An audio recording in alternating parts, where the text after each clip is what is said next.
NDA की संसदीय दल की बैठक दिल्ली में पुराने संसद के सेंट्रल हॉल में संपन्न हुई है।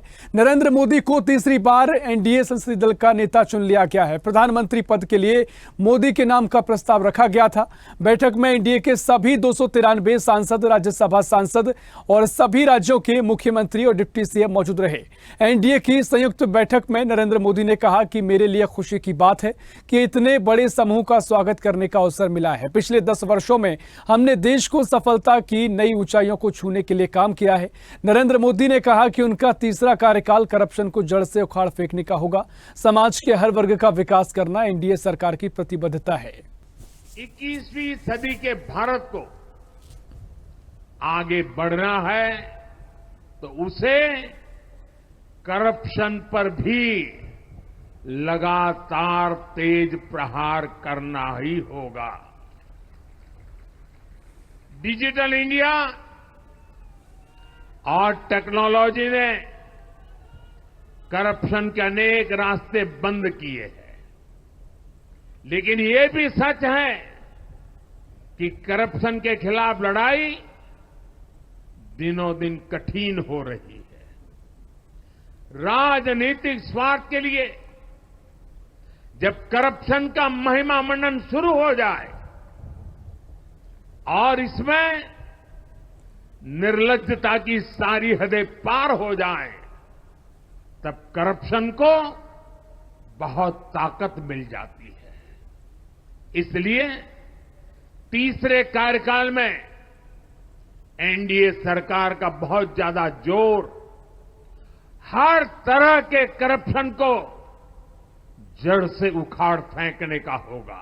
एनडीए सरकार की प्रतिबद्धता हमेशा ही समाज के हर क्षेत्र और हर वर्ग के विकास की रही है। बीते 10 वर्षों में हमने 25 करोड़ लोगों को गरीबी से बाहर निकाला है और इसमें एक बड़ी संख्या एसटी, एसटी, ओबीसी की है। हम तब तक नहीं रुकेंगे जब तक गरीबी देश के अतीत का हिस्सा न हो जाए।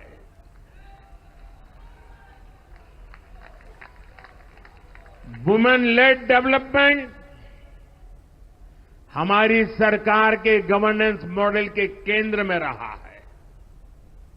स्पोर्ट्स से स्पेस और एंटरप्रेन्योरशिप तक हम हर क्षेत्र में माताओं, बहनों, बेटियों को नए अवसर देने के लिए काम करेंगे। बीते 10 वर्षों में आपने देखा है हमने मेडिकल कॉलेज की संख्या 2 गुनी की है, एम्स की संख्या 3 गुनी की है, स्वरोजगार और स्टार्टअप में ऐतिहासिक बढ़ोतरी हुई है।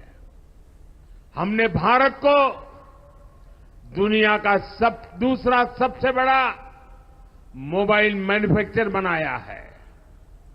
अब इलेक्ट्रॉनिक्स, सेमीकंडक्टर और ऐसे नए सेक्टर्स में और तेजी से काम किया जाएगा। हमने देश के डिफेंस प्रोडक्शन और एक्सपोर्ट को बढ़ाने का प्रयास किया है। हम तब तक नहीं रुकेंगे जब तक देश का डिफेंस सेक्टर आत्मनिर्भर नहीं बन जाता।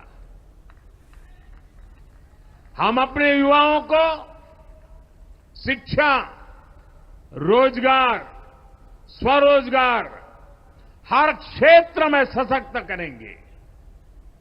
किसानों के लिए बीज से बाजार तक आधुनिक नीतियों को बनाने का काम और प्राथमिकता पर होगा। दलहन से लेकर खाद्य तेल तक हम हमारे किसानों को हर क्षेत्र में आत्मनिर्भर बनाने के लिए काम करते रहेंगे।